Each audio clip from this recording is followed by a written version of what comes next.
Hey friends, good morning. This is She's At It Again, and my name's Tanya, and today we are going to make some baked potato soup. Don't fret if you don't have those big, perfect baking potatoes. That's not what this calls for. You can use red potatoes, you can use Yukon Golds, or you can use russet. I actually have russet potatoes here today, and I have them in a bowl, and they're getting washed off, but what I'm going to do is just start scrubbing these, and then I'll cut them up, put them in a pan. I have about 3 pounds of potatoes in this bowl, so I'm making a rather big batch because we have some people who are sick and I need to take some soup over to them. So follow along and I'll give you detailed instructions. I'll keep stopping the camera and then starting it again just when I'm doing something new. So just hang in there. This is a lovely, lovely soup. It is perfectly smooth. It doesn't matter how big or small you cut up your potatoes or your onions or anything that you add to this, because it's all going to get stirred up, and it is so delightful. Anytime somebody says, oh, have you had baked potato soup from such and such restaurant? I'll say, no, I've never had that before. You know, never mind, I never eat at a restaurant, so that's why I hadn't had it. But they swear up and down by all these places that are so good. But once they have this, they go, oh, I think this might be better than wherever they've told me about. Normally it's something like Charleston's, which I don't doubt that their soup is really good. But if you can make this at home, why not? I mean, seriously, why not? It's so good. It's relatively inexpensive, and you probably have a lot of the things that are needed for this in your pantry. So join us as we make a really, really good pot of soup. Now, I'm going to be putting this in this big stock pot. It's going to be almost to the top, so we're going to be making quite a bit of it. If you don't want near as much of it, you can always reduce the recipe. It's just kind of one of those things. You just put in whatever you like, but there's certain things that I like in mine, so I'll give you the way to do it the way I like it, and then if you want something else to add to it, feel free to add your stuff too. So I'm going to cut these potatoes up. I'll be back when I get them chopped up. All right, we have our potatoes cut up. I cut these in, I say sizes about as big as a regular marshmallow. I don't really know how to judge the size of them, but again, it really doesn't matter how big or small you cut them up. They're going to cook a little faster if you cut them smaller, but that shouldn't be a problem. I cut mine about that size just because it's quicker. So we have an onion. This is a pretty large onion. If I didn't have one this large, I'd say go ahead and use at least 2 small ones. But I am not a fan of cutting up an onion. Oh my goodness. Cut that stem part out of there.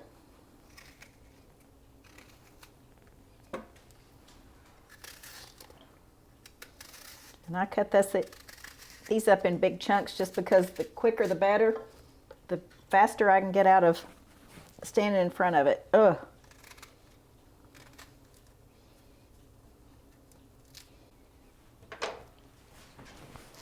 All right, to that we're going to add just enough water to cover our ingredients, plus just a little bit more.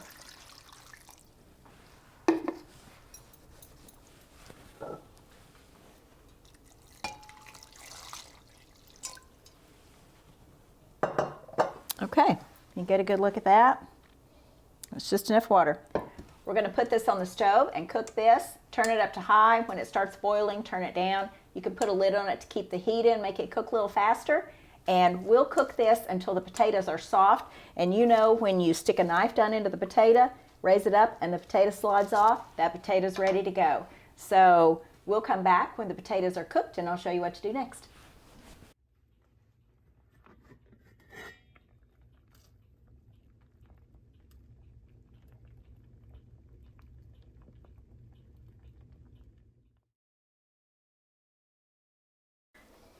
All right, our potatoes have finished cooking, and that lid is hot, but I'll take that off.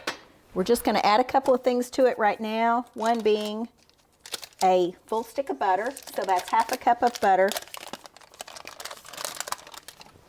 Just lay it down in there. You're not going to drain any of the water off. We're going to use all that water in this mix.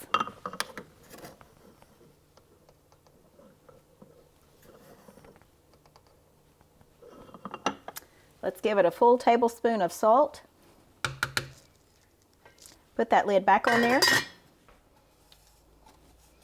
And we're going to let the butter melt. We'll come back in just just a few minutes after the butter is melted, and we'll add the rest of our ingredients to it.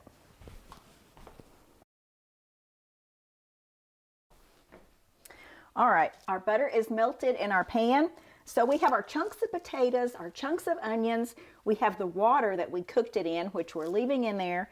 We have our tablespoon of salt and our 1 stick of butter, which is half a cup.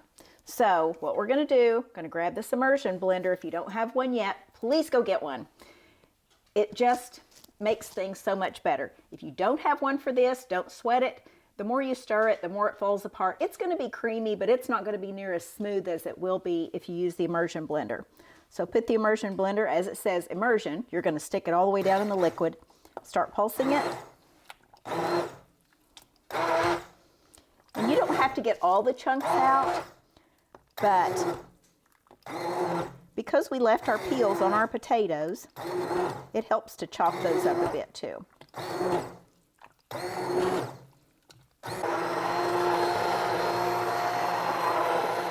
You could also put this in a blender if you needed to and blend it up. You'd have to do it in several batches probably. All right, I think we have that pretty smooth. Unplug our blender.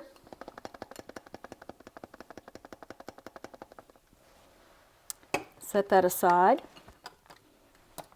And we have 8 ounces of sharp cheddar cut up in chunks. You can shred it if you want, it's fine. I'm not a fan of pre-shredded cheese. You're still gonna get that cellulose on there. It's gonna give it a little bit different texture, but if you must, then go ahead.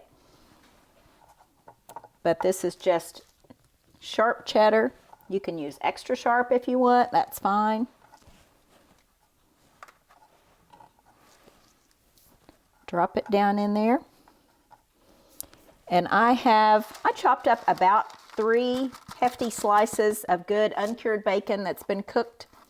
We did a video on that the other day. Hopefully that one has been released and you can watch how we do that in the oven to where it doesn't just sit in the grease to cook. Just give that a stir. We're gonna let that cheese sit in the hot mixture for a while until it gets melted. And then when we come back, we'll add our last ingredient.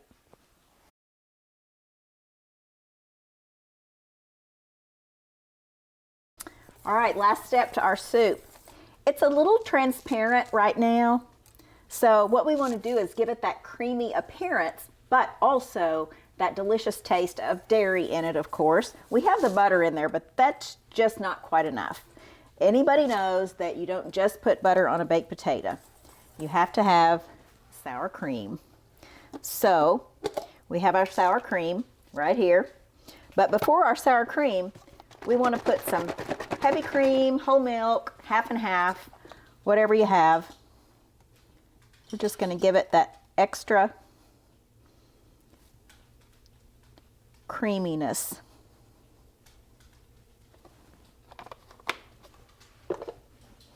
This is going to cool it down a little bit so our sour cream will not curdle once it hits the hot mixture. And it's not just incredibly hot. I mean, it is hot, but it's not boiling hot because I've had the burner off for a while. Plus I've put the cheese in it and it has melted for the most part.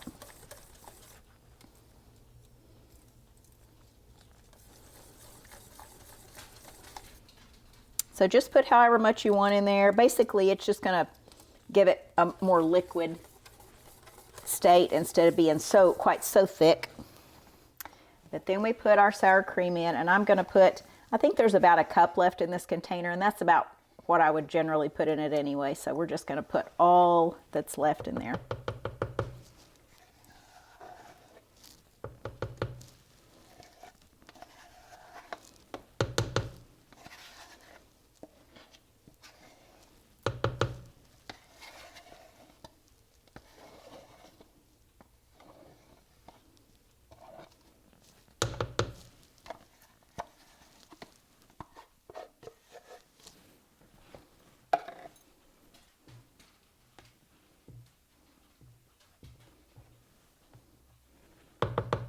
This is one of the few soups that is actually as good in the summertime as it is in the cold weather months, just because I love to serve it with fried okra on the side and some homemade bread, particularly homemade honey rolls.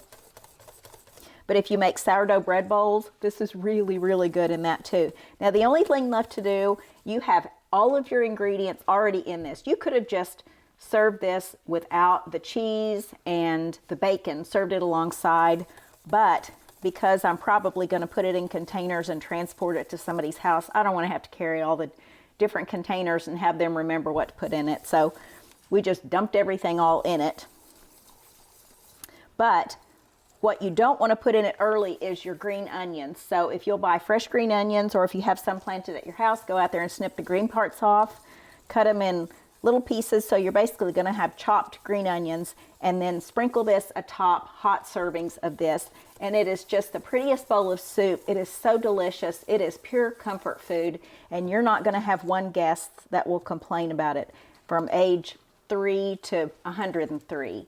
It is just a favorite of so many people.